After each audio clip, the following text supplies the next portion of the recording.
September 6, 2007, 12 Israeli fighter jets crossed into Syrian airspace at 12:39 a.m. Transponders dark, radios silent, 17 tons of munitions locked on a single target, a building in the Syrian desert that officially didn't exist. Syrian air defense networks saw nothing.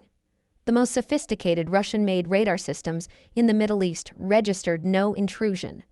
The jets flew through Syrian airspace like ghosts. 3 days earlier, Israeli commandos had crossed the border on foot, carrying 40 kilograms of equipment each. They traveled 60 kilometers over 3 nights through hostile territory, moving only in darkness. Their target was not the reactor, not yet. They needed to blind Syria's entire air defense network first. On the third night, they reached a hilltop overlooking a Syrian radar installation and set up a briefcase-sized device called Syria'S. This wasn't a jammer. Jamming creates noise and alerts operators. Syria'S was far more elegant. It fed Syrian radar systems a loop of normal airspace activity. The screens showed exactly what operators expected to see. Clear skies, routine traffic. Their entire network was compromised, and they had no idea. The commandos activated Syria'S at 12:30 a.m., 9 minutes before the fighters crossed the border, then moved to their extraction point. A helicopter would retrieve them after the strike, if the strike succeeded. Major General Eliezer Shkady watched from an operations center deep under Tel Aviv. Prime Minister Ehud Olmert was connected by secure line. Defense Minister Ehud Barak stood next to Shkady. Nobody spoke. The only sounds were ventilation and quiet keyboard clicks. The target was officially an agricultural research facility. Syrian maps showed it as a water pump station. But Israeli intelligence had been watching this building since 2004, and the pieces formed a disturbing pattern. No agricultural equipment, no crops, no irrigation, just truck traffic and construction activity at a reinforced concrete structure sitting alone in the desert. In 2006, Mossad tracked a Syrian delegation to North Korea. The delegation included Ibrahim Othman, head of Syria's Atomic Energy Commission. They toured Yongbyon Nuclear Scientific Research Center. When they returned to Damascus, they brought encrypted hard drives and technical documents. Mossad needed proof. Intelligence fragments weren't enough to justify military action. The proof came from London. March 2007. A senior Syrian government official stayed at the Dorchester Hotel in Mayfair. British intelligence tracked him routinely, standard protocol for any Syrian official visiting London. He met a woman at the hotel bar on the second evening. The meeting appeared social. They talked for 2 hours. They went to his room together. The woman was a Mossad officer. The operation had taken months to arrange, building a relationship through intermediary contacts, creating a cover story, establishing trust. Her mission was simple: access his laptop. She found it in the hotel room safe, electronic keypad, 6-digit code. The bypass took 4 minutes. She connected a portable hard drive and cloned the entire drive, 18 minutes of copying. She returned the laptop, reset the code, and left before dawn. The cloned drive arrived in Tel Aviv 36 hours later. Mossad analysts found 83 photographs showing the construction of a nuclear reactor, North Korean design. The layout matched Yongbyon almost exactly. A 5-megawatt graphite-moderated reactor designed to produce plutonium. One photograph showed North Korean technicians standing next to Syrian workers inside the reactor building. Another showed technical drawings with Korean and Arabic notations. The evidence was incontrovertible. Israeli commandos infiltrated Syria again in July 2007 to confirm. They reached the reactor site and collected soil samples. On the third night, 2 commandos approached the building itself, while Syrian guards watched television in a prefab structure 200 meters away. They used portable sensors to take measurements through the concrete. The sensors detected neutron signatures of nuclear material inside. The reactor core was present. Laboratory analysis detected uranium particles consistent with reactor fuel. Syria had built a nuclear reactor with North Korean assistance. The reactor was nearly complete and could be operational within weeks. Israeli military planners developed strike options. The reactor was 80 kilometers from the nearest Israeli border, 400 kilometers from Israeli air bases. Syrian air defenses were substantial. The flight path would pass within range of multiple missile sites. The solution was Suitor combined with precision airstrikes at night. One pass, no second chances. Now those pilots were approaching the target, 18 minutes out. Shkedi watched the countdown timer. If the strike succeeded, Syria would lose its nuclear program. If it failed, Israel would face immediate retaliation and international condemnation. The intelligence was solid. Shkedi had seen the photographs, read the analysis, reviewed the soil samples. That building contained a nuclear reactor built to produce plutonium for weapons. The fighters received final navigation updates. Target confirmed, weapons armed. The lead aircraft began its descent from 20,000 feet to strike altitude. They were 12 minutes from weapons release when Syrian air defense finally detected something. A radar operator noticed an anomaly. A brief flicker, lasting less than 2 seconds. The normal pattern resumed immediately. He marked it in his log but didn't report it. Equipment glitches happened. He returned his attention to the main scope. The Israeli aircraft continued their approach. Syria'S was working perfectly. The strike package reached the initial point 8 kilometers from target. Pilots armed their weapons, laser-guided penetrator bombs to breach the reinforced concrete, high-explosive bombs to destroy the interior, incendiary munitions to eliminate remaining material. The lead pilot acquired the target visually through night vision. The reactor building appeared as a dark rectangle against lighter desert. 47 meters by 47 meters. Isolated. Intelligence was accurate. He activated his laser designator. Weapons ready. Target locked. 15 seconds. 14. 13. In Damascus, President Bashar Al-Assad was meeting with senior military commanders for a routine review. Nobody in that room knew Israeli aircraft were seconds from releasing weapons over Syrian territory. Assad knew nothing about the reactor. The nuclear program was compartmentalized at the highest levels. Only a handful of officials had full knowledge. The lead pilot pressed weapons release. 2 penetrator bombs detached. Each weighed 2,000 kilograms, designed to punch through concrete before detonating. The bombs fell, guidance fins deploying, laser seekers locking onto the target beam. The remaining aircraft released in sequence. 17 tons of munitions targeted at one building, designed for cascading destruction. Breach the structure, destroy the interior, eliminate residual material. 23 seconds of falling through dark sky. Syrian operators saw nothing. The soldiers at the reactor site heard nothing until the last 3 seconds, when bombs created a distinctive whistle. Too late for any response. The first bomb hit at 12:55 a.m. It punched through 4 meters of reinforced concrete and detonated inside. The explosion cracked the walls and created massive pressure waves. 1 second later, the second bomb hit the opposite corner. The building walls began collapsing inward.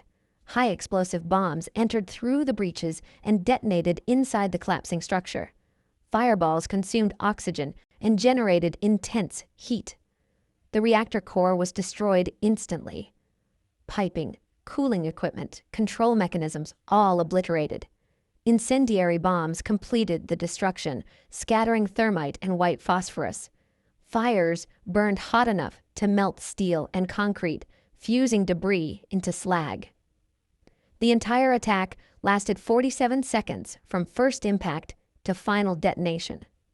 The Israeli aircraft had already turned away, heading back toward the border at maximum speed. The reactor building no longer existed. Syrian radar screens suddenly showed multiple high-speed contacts departing Syrian airspace. But there was no record of them entering, no alerts, no warnings. The aircraft appeared from nowhere and were now leaving. The supervisor contacted Air Defense Command in Damascus and reported the contacts. Command ordered all units to full alert. Fighter aircraft received scramble orders. Syrian MiGs rolled onto runways, but the Israeli aircraft were already across the border. Syrian fighters found empty airspace and flew patrol patterns for 30 minutes before returning to base. The intruders were gone.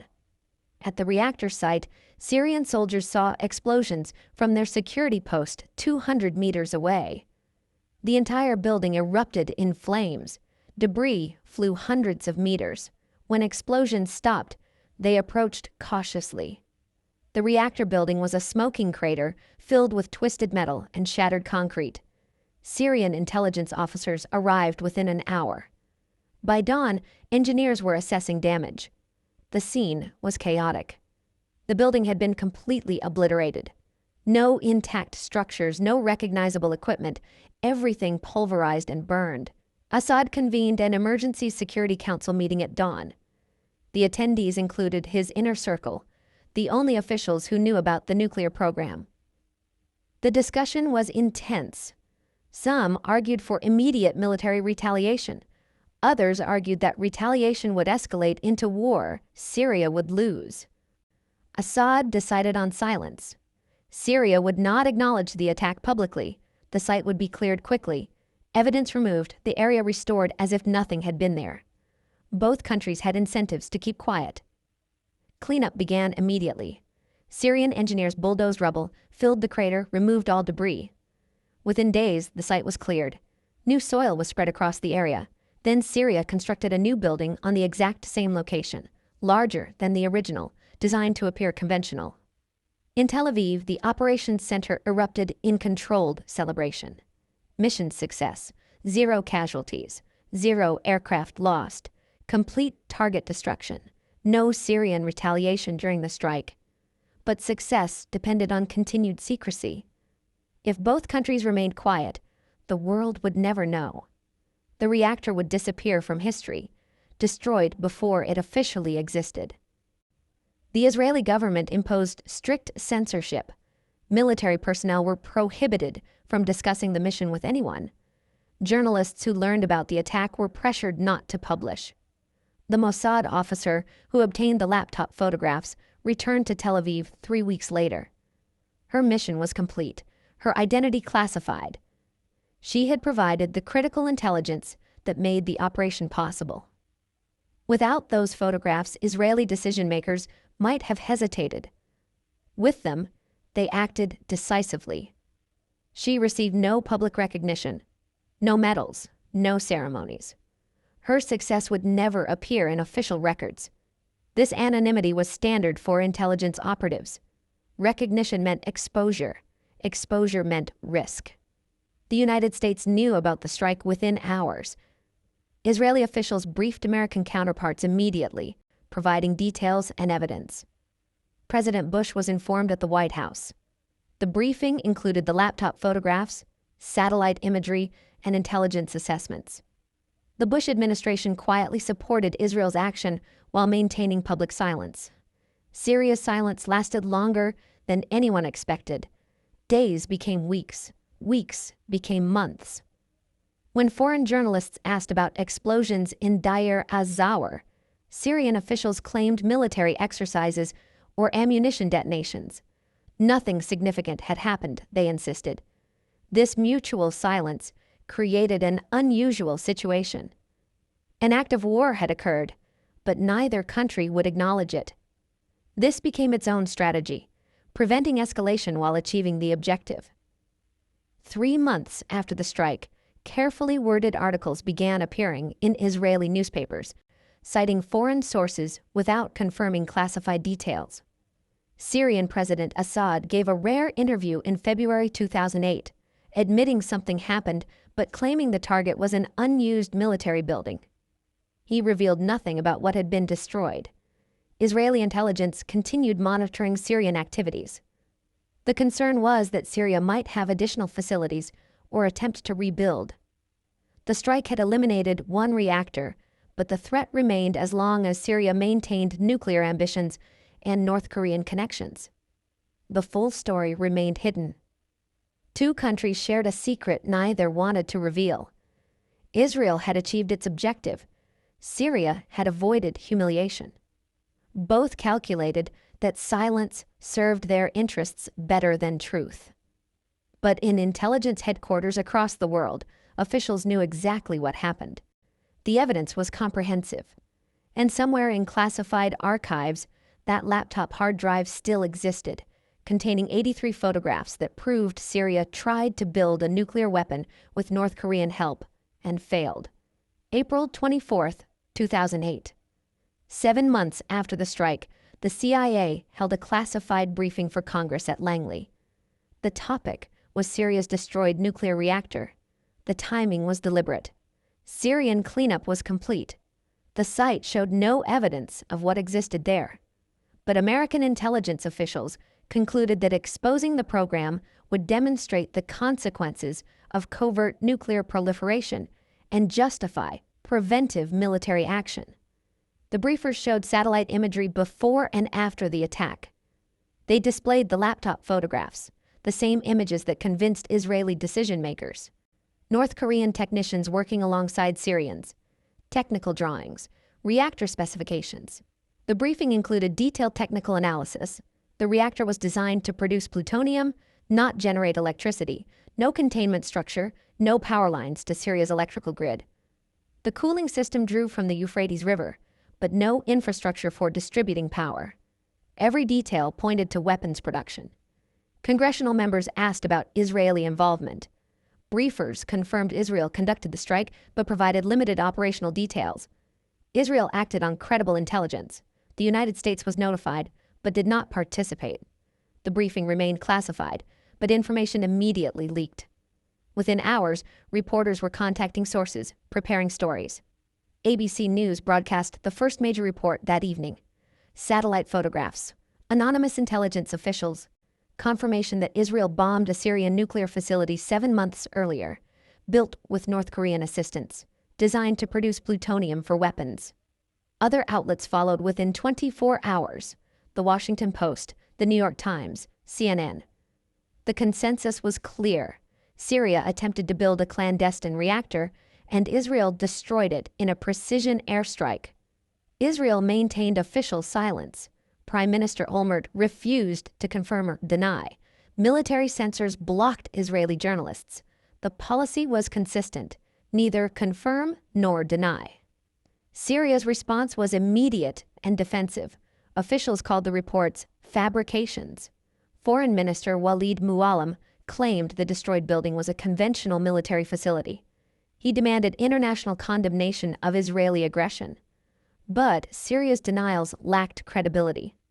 If the building was truly conventional, Syria could allow inspectors to examine the site and prove their claims. Instead, Syria refused all inspection requests. The IAEA formally requested access on May 9, 2008. Director General Mohammed El-Baradei sent a letter asking permission to send inspectors. Syria delayed 3 weeks, then denied the request, stating the site was a military installation not subject to civilian inspection. This refusal violated Syria's obligations under the Nuclear Non-Proliferation Treaty. Signatories must declare all nuclear materials and allow IAEA inspections. The refusal strengthened suspicions. Syria eventually agreed to limited inspection in June 2008, 9 months after the strike. Inspectors arrived in Damascus and traveled to the site under military escort. The reactor building was gone, replaced by a new structure. The surrounding area had been excavated and refilled. Syrian officials explained this as reconstruction after an Israeli bombing. Inspectors took soil samples and conducted radiation surveys, but extensive cleanup made forensic analysis difficult. Inspectors requested access to 3 other sites linked through intelligence. Syria refused. Inspectors departed after 3 days with limited samples and documentation of Syrian obstruction. Laboratory analysis revealed uranium particles, processed uranium consistent with nuclear fuel.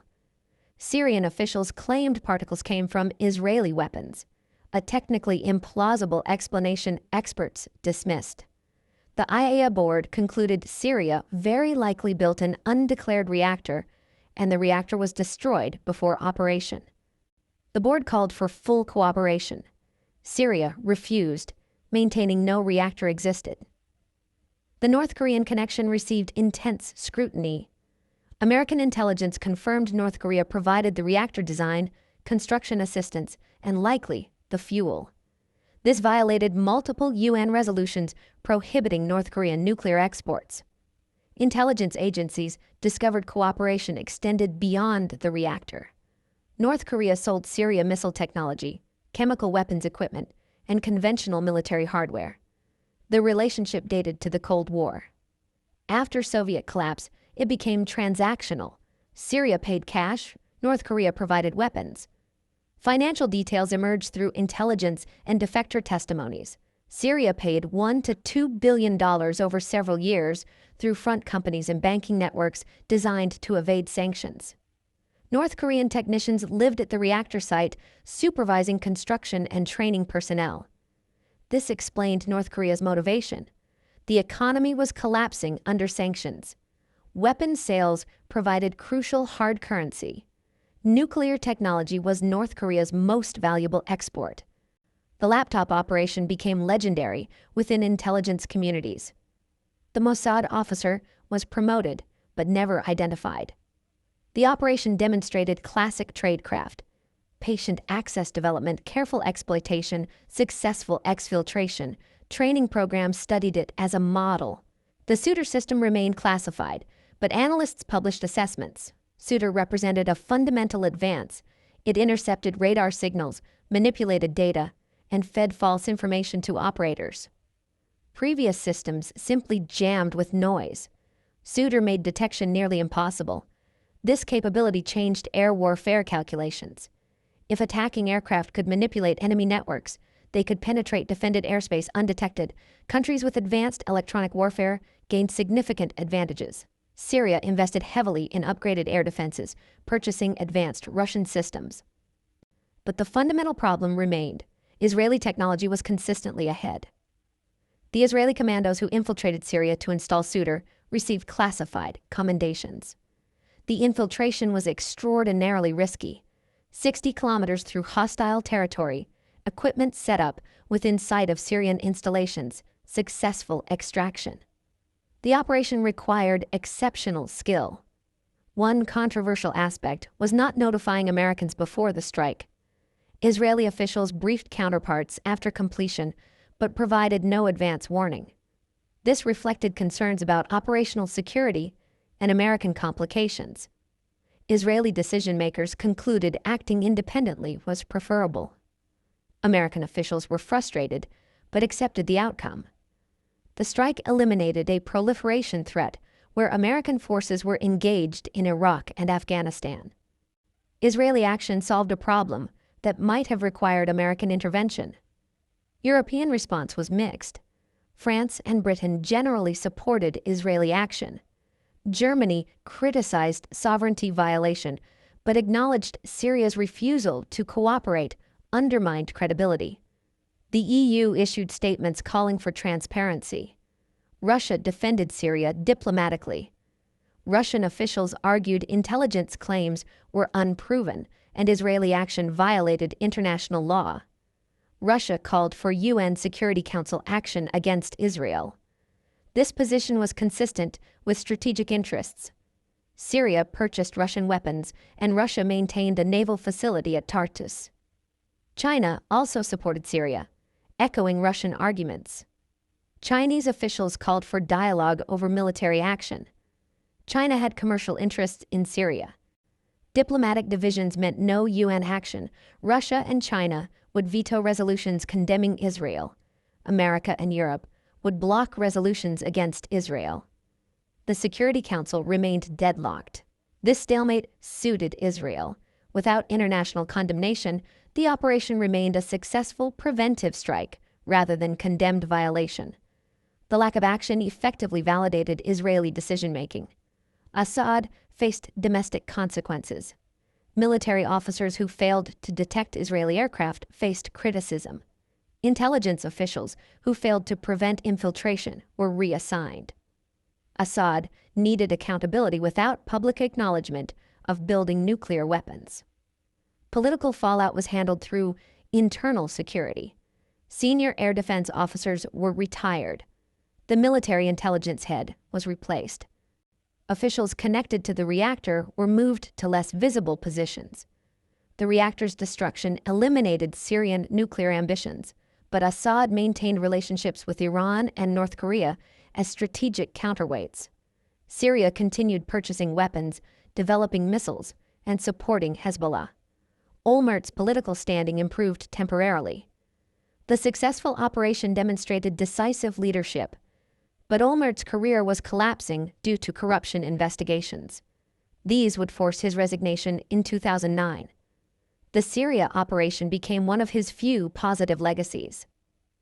Intelligence analysts who first identified suspicious activity in 2004 received classified recognition.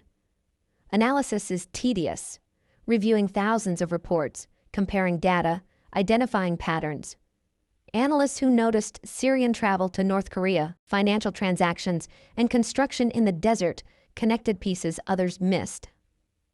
Defense Minister Barak continued for several years. A former chief of staff and Israel's most decorated soldier, his military credentials gave him credibility.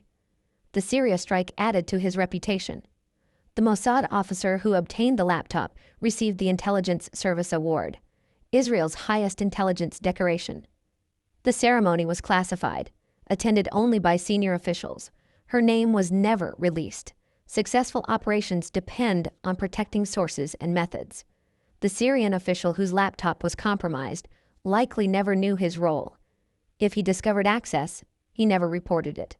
Reporting would require explaining why he allowed a foreign woman access to his belongings. His career apparently continued normally. The reactor's destruction prevented Syria from acquiring nuclear weapons, but didn't prevent the civil war beginning in 2011. The war was driven by domestic grievances, economic problems, and Arab Spring upheaval. Syria descended into conflict, killing hundreds of thousands and displacing millions. During the civil war, various groups fought for territory. ISIS briefly controlled areas near Deir az-Zawr, including the former reactor site. If the reactor had been operational in 2011, ISIS might have seized nuclear materials. The 2007 strike eliminated that possibility. This counterfactual became part of the operation's justification. Israeli officials argued the strike prevented not just Syrian weapons, but also materials falling into terrorist hands during civil war. The argument was speculative, but plausible. The full story emerged through leaked documents, journalistic investigations, and managed disclosures by former officials. By 2012, most major details were public, though specific methods remained classified. The operation became a case study worldwide. The successful combination of human intelligence, technical collection, electronic warfare, and precision strikes demonstrated modern intelligence-driven operations. Maintaining secrecy by keeping both countries silent showed sophisticated strategic communications. The preventive strike established precedent for similar actions. Israel officially acknowledged the operation on March 21, 2018, 11 years after the strike. The acknowledgement came through military censorship, declassifying previously restricted information. Israeli media published detailed accounts blocked by censors for years. The Israeli military released aerial reconnaissance footage showing the reactor before destruction. Remarkably clear footage filmed by surveillance drones during reconnaissance missions. The building appeared exactly as intelligence described, isolated, rectangular, surrounded by desert, no electrical infrastructure. Former officials gave interviews confirming their roles. Ehud Olmert described the decision-making process. Intelligence indicated the reactor would be operational within months, creating unacceptable threat.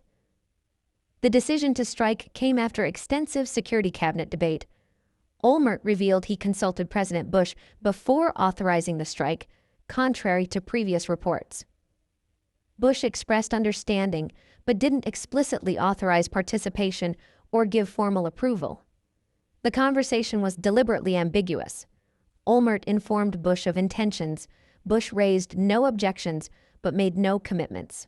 This allowed both countries plausible deniability. Defense Minister Barak provided tactical details. He confirmed commandos infiltrated Syria before the strike to install electronic warfare equipment, blinding radar systems. The commandos spent 3 days in Syrian territory, moving at night, hiding during daylight. Extraordinarily dangerous. If captured, they'd be executed as spies. Barak confirmed the Suitor system was critical to success. Syrian air defenses were too strong to penetrate conventionally. Electronic warfare allowed aircraft to approach undetected and escape before response. Air Force Commander Eliezer Shkedi described operational planning.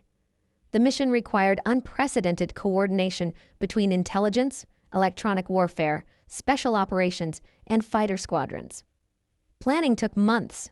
Pilots trained on target mock-ups, practicing the attack profile until perfect execution in complete darkness was routine. Shkedi revealed weather nearly forced postponement. The operation required clear skies for precise weapons delivery. Cloud cover would make laser designation difficult and reduce accuracy. The forecast showed ideal conditions on September 6th, a narrow window. Delay meant waiting weeks. Declassification also revealed internal debates. Some intelligence officials argued diplomatic pressure through the IAA would be more effective than military action. They worried a strike might trigger regional war or Syrian retaliation. These concerns prompted extensive cabinet discussion. Military officials countered that diplomacy would be too slow. The reactor was nearing completion. Once operational, striking would release radioactive contamination.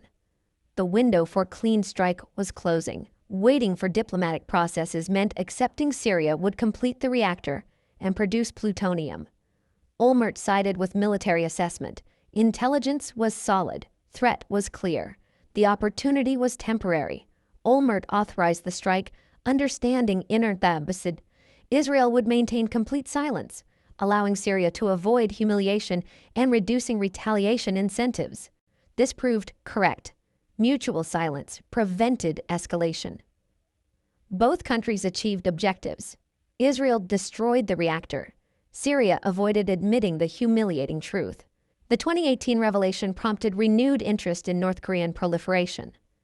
Intelligence agencies compiled assessments of North Korean nuclear exports. Evidence showed North Korea provided assistance to multiple countries: Iran, Libya, Syria. These activities violated international law but provided crucial regime revenue. The Syrian project was particularly significant because it demonstrated North Korea's willingness to export complete reactor systems, not just components. Deir az-Zawar was essentially a Yongbyon copy with minor modifications. North Korean technicians supervised construction and would have trained operators. This went beyond technology transfer. It was comprehensive program development. Intelligence concluded Syria paid approximately $2 billion over several years through multiple transactions using front companies to obscure the money trail. Syrian intelligence carried cash in diplomatic pouches to Pyongyang. Bank transfers moved through Chinese institutions willing to handle sanctioned transactions. The network was sophisticated, designed to evade monitoring. North Korea used this revenue to fund its own programs. The regime channeled Syrian payments into enrichment facilities, missile development, and weapons testing. Syrian money helped North Korea advance to sophisticated thermonuclear weapons. The Syrian project contributed directly to North Korea's nuclear emergence. This raised troubling questions about other customers. If Syria could purchase a complete system for $2 billion, other countries might do the same. North Korea had proven willing to proliferate for cash, creating ongoing risks. The reactor's destruction demonstrated one approach: preventive military action. Israeli officials argued diplomacy alone was insufficient, facing determined proliferators with state support. Military strikes could eliminate threats before materialization. The Syria operation proved this could succeed without triggering war. Critics argued preventive strikes violated international law and set dangerous precedents. If countries could bomb suspected facilities without UN authorization, conflicts might escalate. Sovereignty would erode. Military force would replace negotiation. This debate continued for years. Supporters pointed to successful outcome. Reactor destroyed. Syria didn't retaliate. Region avoided proliferation. Critics argued success didn't justify precedent, and similar actions might produce catastrophic results elsewhere. The Israeli operation influenced American thinking about Iran's nuclear program. Iran pursued nuclear technology for decades, developing enrichment and building facilities that could support weapons.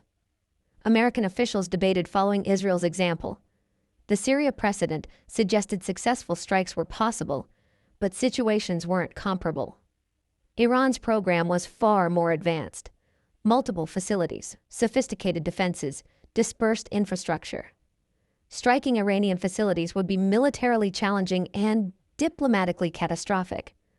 Iran would likely retaliate, potentially closing Hormuz, attacking American forces, triggering wider conflict.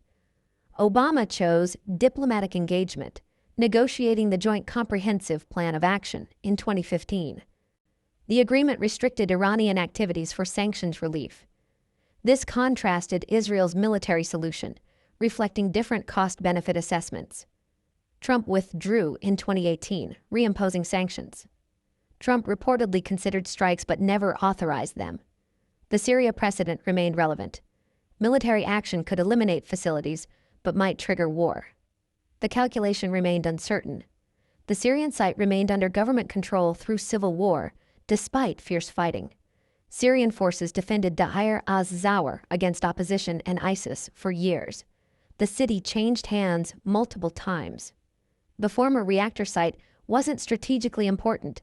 No materials remained, no military value. ISIS controlled areas near Deir az-Zawr from 2014 to 2017, establishing camps and depots. If the reactor had been operational in 2011, ISIS would have had opportunities to seize materials. The 2007 strike prevented this nightmare. Syrian forces recaptured Deir az-Zawr in 2017 with Russian and Iranian support. The victory was strategically significant, re-establishing control and cutting ISIS supply lines. The former reactor site was within recaptured territory. International inspectors never gained full post-war access. The IAEA requested permission for follow-up inspections. Syrian officials continued refusing. The refusal no longer mattered much. The reactor was gone.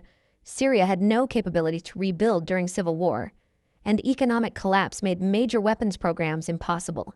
The civil war validated timing arguments. Officials who authorized the 2007 strike couldn't have predicted Syria's war. But the war retrospectively justified striking when Syria was stable.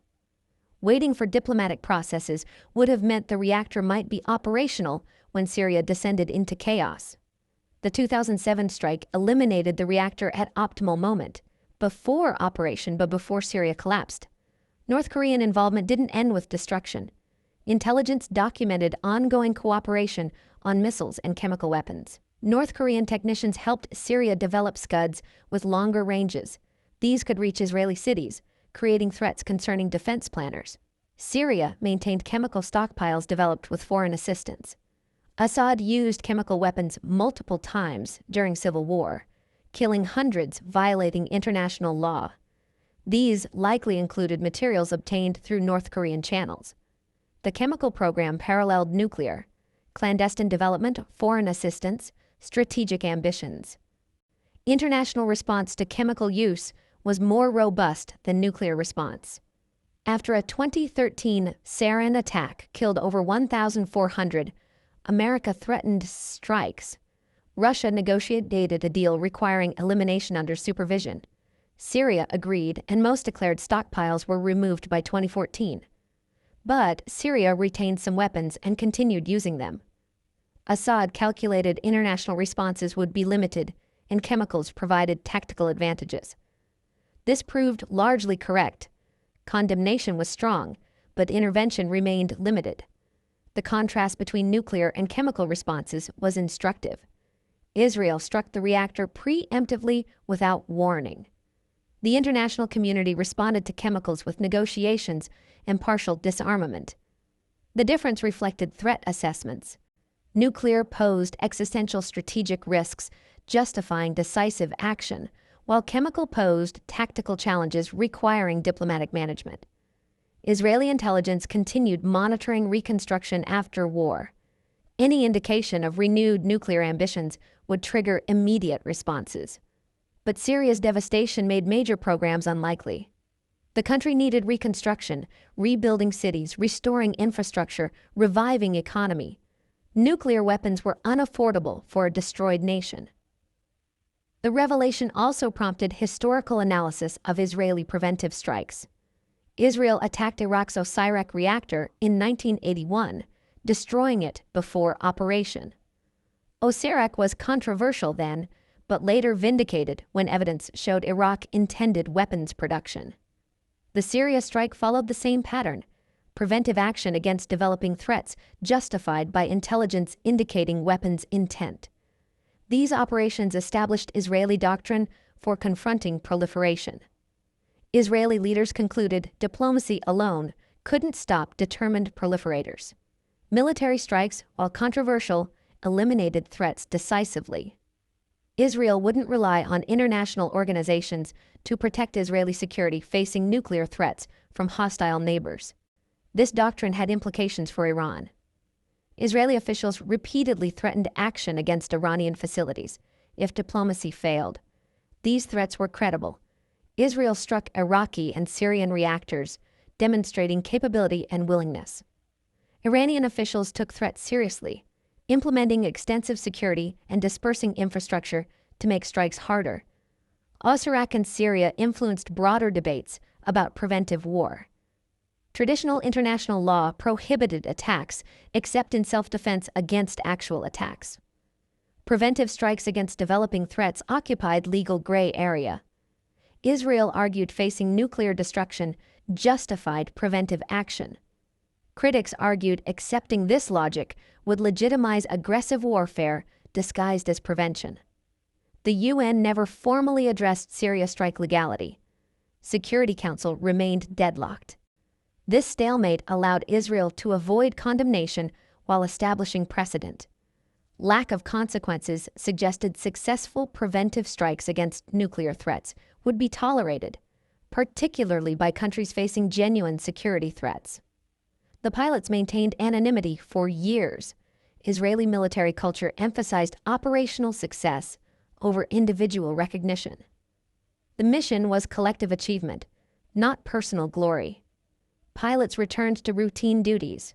Their names appeared in no public records. One pilot eventually gave anonymous television interview in 2018 describing mission experience without revealing identity. He described tension crossing Syrian airspace, knowing detection meant immediate response. He described relief when weapons released and hit precisely. He described satisfaction eliminating major threat. He also described uncertainty. Intelligence said the building contained a reactor, but pilots saw only a structure. They trusted intelligence. They followed orders. They executed professionally. But they lacked absolute certainty about what they destroyed until after bombs hit. This uncertainty was inherent in intelligence-driven operations. Commanders decided based on assessments and probabilities, not certainty.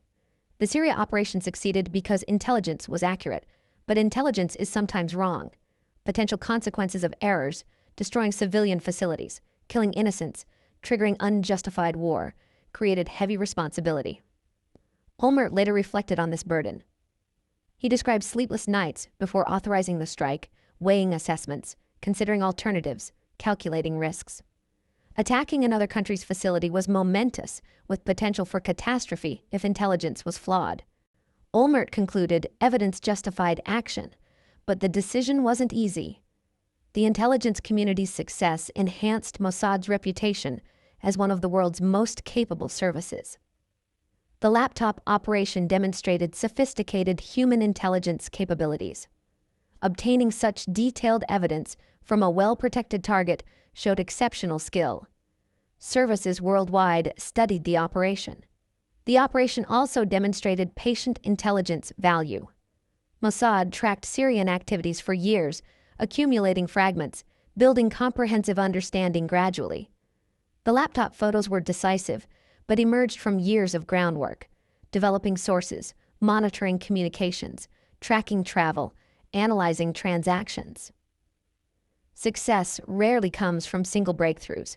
It comes from sustained, methodical collection. The full extent of North Korean involvement emerged through an unexpected source in 2019. A North Korean defector who worked as technical supervisor on the Reactor project escaped to South Korea and provided detailed testimony. The defector's name was withheld. He had family in North Korea who would face execution if his identity became public. South Korean intelligence debriefed him over several months, verifying claims through technical knowledge only someone directly involved could possess.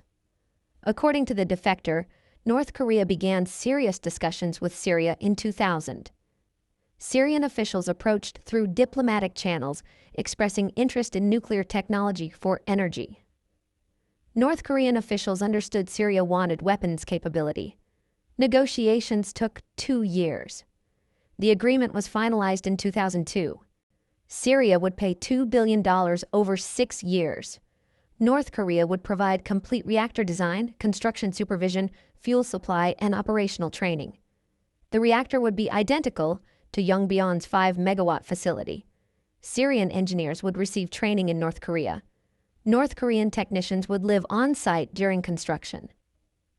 Construction began in 2003 at the remote Deir az-Zawar location, chosen for isolation and river access. Syrian military engineers prepared foundation, while North Korean technicians supervised. Construction proceeded slowly. Funding delays, transportation difficulties, absolute secrecy requirements.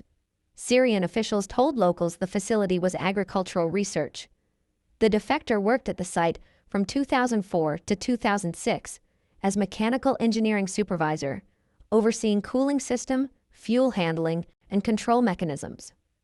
Approximately 20 North Korean technicians worked during peak periods, living in temporary housing. Syrian workers outnumbered North Koreans but lacked expertise, requiring constant supervision. Security was surprisingly lax. Syrian soldiers provided perimeter security, but had no special training, no sophisticated sensors. The Syrians believed remote location provided sufficient protection. This gap allowed Israeli commandos to approach undetected in 2007. The defector described design specifications. 5-megawatt thermal output was small for a civilian power, but optimal for plutonium production. The graphite-moderated air-cooled design required no pressure vessel or containment, reducing complexity. The reactor could produce approximately 6 kilograms of weapons-grade plutonium annually, enough for 1 weapon per year once reprocessing capabilities developed. Syria had not developed reprocessing at strike time. Reprocessing requires sophisticated chemical separation to extract plutonium from irradiated fuel. North Korea offered to provide this as separate project after reactor operation. The plan was constructing a small reprocessing facility near the reactor, hidden underground. This revelation was significant.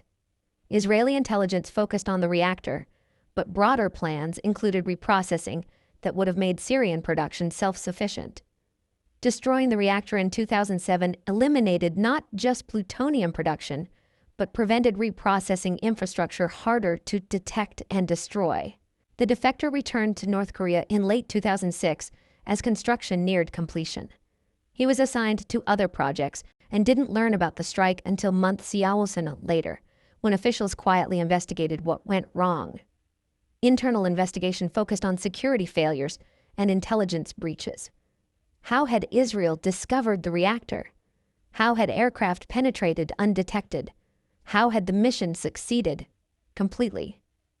North Korean investigators concluded the laptop compromise in London was likely source of photographic evidence.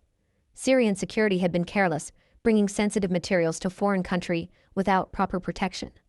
They also determined Syrian air defenses were inadequate and electronic warfare blinded radar. These lessons influenced North Korean security for their own facilities. The defector decided to escape in 2018 after growing disillusioned. He crossed into China through standard routes, then reached the South Korean embassy in Beijing. Officials verified identity and background before facilitating relocation. His detailed knowledge provided valuable intelligence about proliferation activities and capabilities. His testimony revealed financial details. The $2 billion total was paid in installments tied to construction milestones.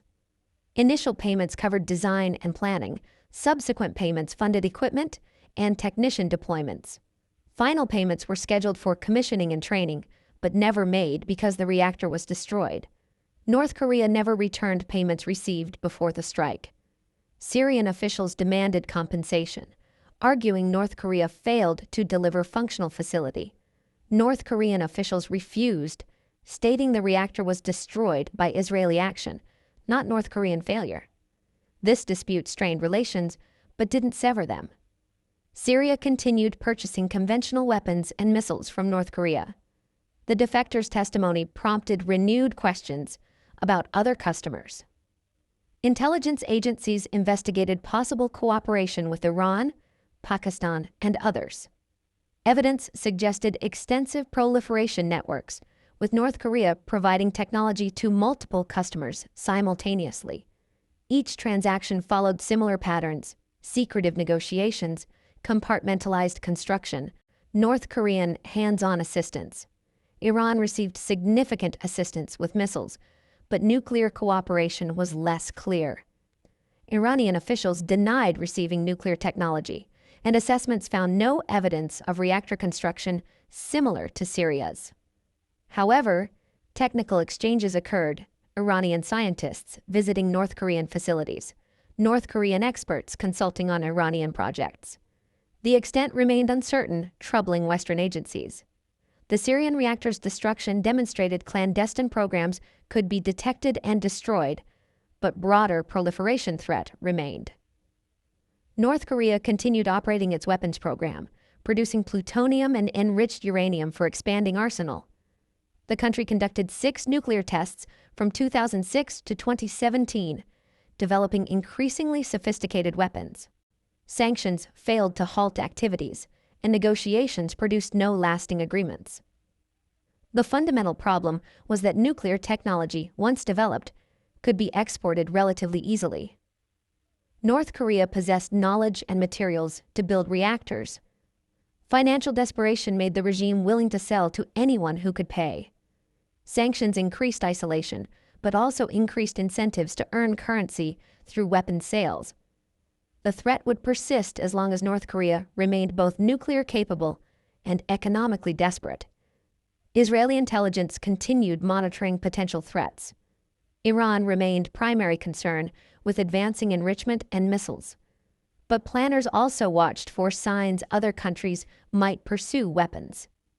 Egypt, Saudi Arabia, and Turkey all possessed technical capabilities to develop programs if they chose. The regional environment remained volatile, with proliferation as persistent danger. The commandos who installed Souter received recognition within special operations communities. The mission required extraordinary skill, crossing 60 kilometers of hostile territory, operating technical equipment under pressure, extracting without detection. These operations represented highest capability level, combining physical endurance, technical expertise, and operational planning. Souter itself was eventually replaced by more advanced technologies. The principle remained: manipulating enemy sensors to show false information rather than jamming. But technical evolution continued, with newer systems offering greater range, more sophisticated manipulation, and countermeasure resistance. Israeli electronic warfare remained among world's most advanced, providing critical regional advantages. Preventive strike doctrine became firmly established in Israeli strategic thinking. Successful operations against Iraq in 1981 and Syria in 2007 demonstrated such strikes could eliminate threats without triggering wars. Israeli leaders concluded diplomacy alone couldn't stop determined proliferators, and military action was sometimes necessary. This created ongoing tensions with international legal norms. The UN Charter generally prohibited force except in self-defense against actual attacks. Preventive strikes against developing threats occupied ambiguous territory. Israeli officials argued facing nuclear destruction justified preventive action under inherent self-defense.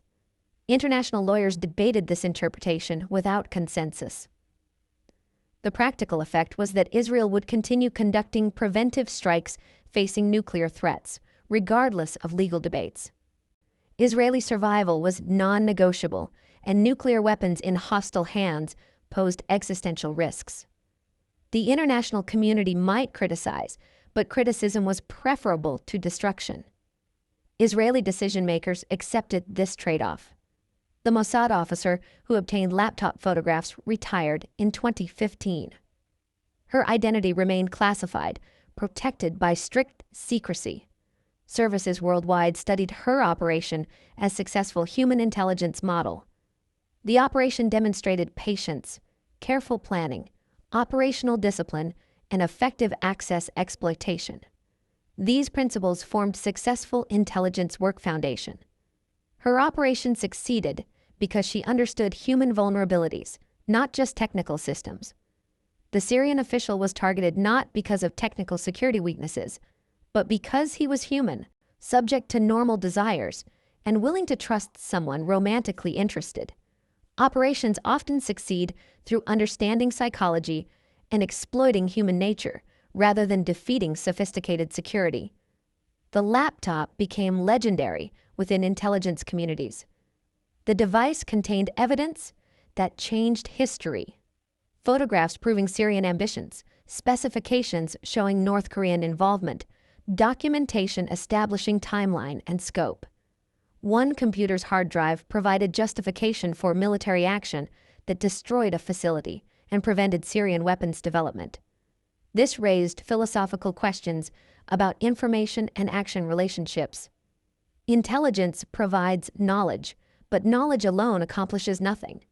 The laptop photos were valuable because Israeli leaders chose to act. Other countries might have pursued different responses: diplomatic pressure, covert sabotage, or acceptance of Syrian capabilities. Israel chose military action, transforming information into operational success. The Syrian civil war, beginning in 2011, overshadowed the Reactor story. Hundreds of thousands died. Millions became refugees. Infrastructure was destroyed. Chemical attacks killed civilians. Russia and Iran intervened, supporting Assad. America and others supported opposition. The complexity and brutality made the 2007 strike seem like minor historical footnote. But the reactor's destruction had lasting significance. If Syria developed nuclear weapons before civil war, the conflict would have been more dangerous. Assad might have threatened nuclear use, preventing regime collapse.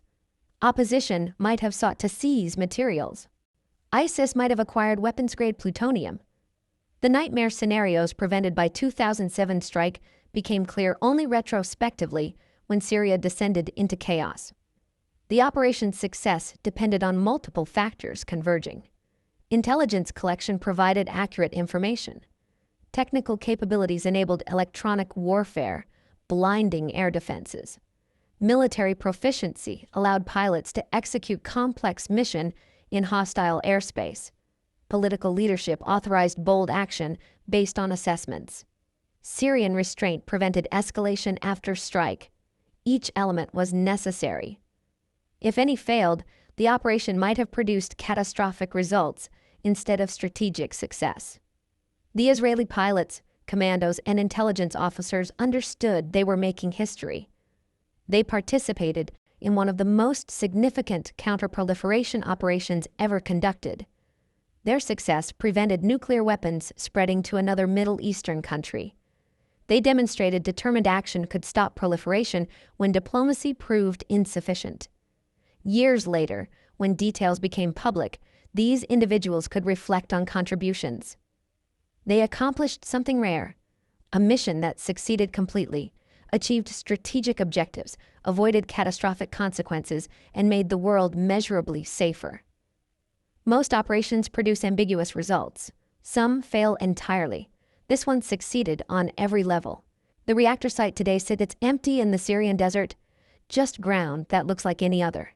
Satellite imagery shows no distinguishing features.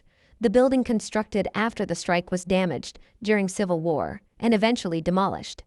Nothing marks the location as historically significant. No monument. The site is just desert, indistinguishable from surrounding landscape.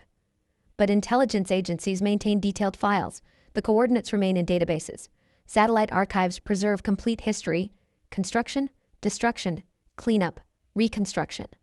Documentation exists in classified vaults in Tel Aviv, Washington, and other capitals. The physical site may be empty, but the historical record is comprehensive. The story became a case study in multiple disciplines. Intelligence professionals studied it as successful collection and analysis example. Military officers examined it as precision strike model. Diplomats analyzed it as coercive action outside traditional frameworks. Historians placed it in nuclear proliferation history and Middle Eastern conflicts context. The operation's legacy extended beyond immediate strategic success. It established precedents for preventive action against nuclear threats. It demonstrated effectiveness of combining human intelligence with technical capabilities. It showed determined states could stop proliferation through decisive military action when international institutions proved inadequate. These lessons influenced subsequent policy debates about Iran, North Korea, and other challenges. The most significant revelation emerged years later and changed understanding of the entire event. In 2022, a former CIA official revealed in an authorized book that American intelligence discovered the Syrian reactor independently before receiving information from Israel. American satellite reconnaissance detected anomalous construction at Deir az-Zawar in early 2006. CIA analysts compared the building's configuration to North Korean reactor designs and concluded it was likely a nuclear facility. Americans hadn't acted immediately because evidence was circumstantial. Satellite imagery showed suspicious building, but not definitive proof of nuclear activities. American policy required high confidence before action, and imagery alone was insufficient.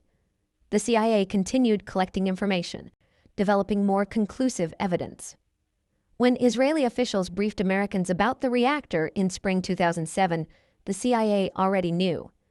The Israeli briefing included laptop photographs providing definitive proof Americans needed. This evidence transformed assessment from suspicion to certainty. Bush supported Israeli action because evidence was overwhelming, not just because of strategic alliance. This revelation complicated historical narrative.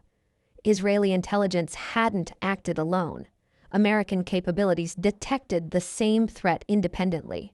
The operation succeeded through intelligence cooperation between allies, with each contributing different capabilities. Israel provided decisive human intelligence. America provided satellite reconnaissance and strategic context.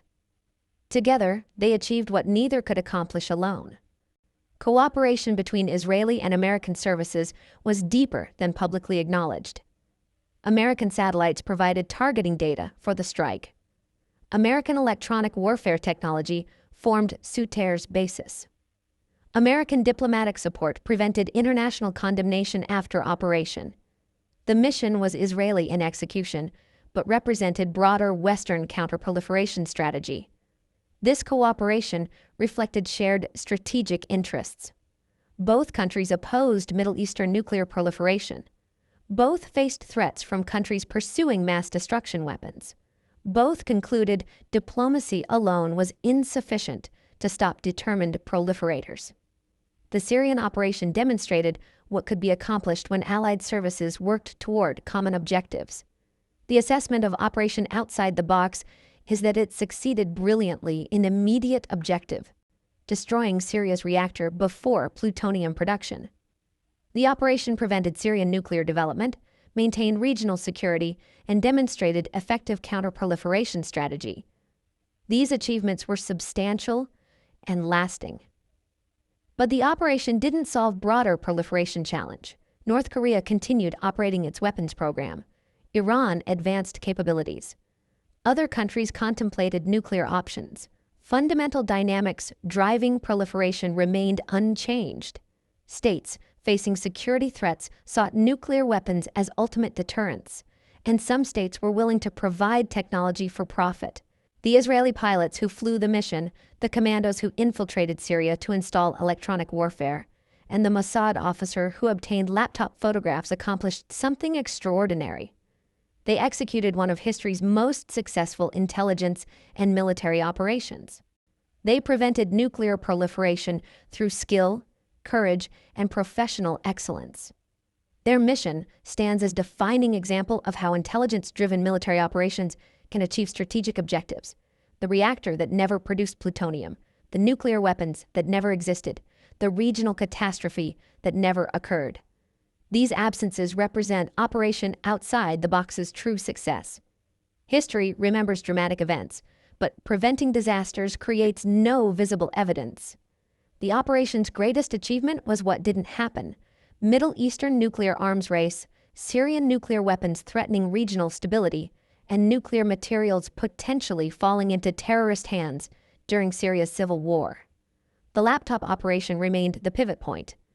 Without those 83 photographs, Israeli decision-makers might have hesitated. Intelligence fragments suggested something suspicious, but photographs provided incontrovertible proof. The Mossad officer who spent months cultivating access, who took calculated risks in that London hotel room, who successfully exfiltrated the hard drive, she changed the course of history in 18 minutes of copying data. Her identity protection continues today. Retired from service, living under different name, her contribution will never be publicly acknowledged during her lifetime. This is the bargain intelligence officers make. They operate in shadows, their successes classified, their sacrifices unrecognized. National security depends on people willing to work without credit or recognition.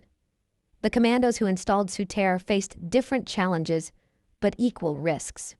3 days behind enemy lines, 60 kilometers through hostile territory, setting up sophisticated equipment within sight of Syrian installations. If captured, they would have been tortured for information, then executed. Their families would receive no acknowledgement of their service. They would simply disappear. These men operated knowing the stakes. Syrian capture meant certain death. The mission provided no extraction plan if things went wrong, too deep in Syrian territory, too far from Israeli forces. They went anyway because the mission required it, because stopping nuclear proliferation justified the risk, because professionals do what's necessary regardless of personal cost. The pilots faced different calculations. Their names remain unknown by choice and regulation. They flew into defended airspace carrying weapons to destroy another country's facility. If shot down over Syria, capture would mean imprisonment or execution. Their aircraft might malfunction, navigation might fail, Syrian defenses might detect them despite Syria'S. They trusted the intelligence, they trusted the technology, they trusted their training. And they pressed weapons release over a target they couldn't fully verify contained what intelligence claimed. That trust in information, in systems, in each other, defined professional military service. The mutual silence between Israel and Syria after the strike was its own form of genius. Both countries recognized that acknowledging the attack served neither's interests. Syria avoided admitting humiliating nuclear program failure. Israel avoided diplomatic complications and potential retaliation. The silence became a strategic tool, preventing escalation while achieving objectives. This silence held for months, then years. Even when the story eventually became public through American disclosures, neither country provided official confirmation. Syria continued denying. Israel continued neither confirming nor denying. The official silence persisted even after everyone knew what happened. Assad's decision to remain silent prevented war. Syria had substantial missile forces capable of striking Israeli cities, chemical weapons that could kill thousands. Military options for retaliation existed. But Assad calculated that retaliation would trigger devastating Israeli response that Syria couldn't withstand. Better to absorb the humiliation quietly than risk national destruction. This calculation proved correct. Syria survived the reactor loss without military confrontation. The regime continued. Assad remained in power. The nuclear program was gone, but Syria maintained other military capabilities and regional influence. The strategic loss was significant, but not existential. For Israel, the operation validated preventive strike doctrine. Intelligence-driven military action eliminated threats before materialization. The successful Iraq and Syria operations established pattern: detect developing nuclear threat, act decisively before completion, maintain operational security, avoid escalation. This approach became template for future counterproliferation operations. The doctrine's limitations became clearer over time. It worked against Iraq and Syria because those countries had single identifiable facilities under construction. It wouldn't work against distributed programs like Iran's, with multiple facilities, underground construction, and sophisticated defenses. The Syria precedent was valuable but not universally applicable. The North Korean defector's 2019 testimony added final pieces to the historical puzzle. His detailed account of construction timeline, financial arrangements, technical specifications, and security failures provided comprehensive picture of the reactor program from inside. Intelligence agencies could finally verify assessments made years earlier. The defector confirmed what analysts suspected. Syria seriously pursued nuclear weapons with full North Korean support. His testimony also revealed how close Syria came to success. Construction was nearly complete in 2007. The reactor could have been operational within months. If Israeli intelligence had been slightly slower, or if decision-makers had hesitated, or if the strike had been delayed for weather or technical reasons, Syria might have achieved operational status.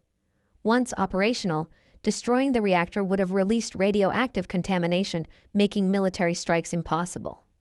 The margin between success and failure was narrow. The laptop compromise happened to occur in March 2007.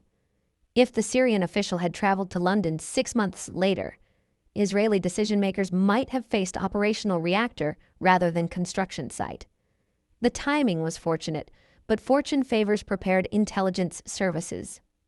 Mossad created the opportunity through patient development of access and willingness to take operational risks. 15 years after Israeli aircraft released weapons over Syrian desert, the world was measurably safer because of decisions made and actions taken during critical months in 2007. Intelligence officers identified threat. Political leaders authorized action.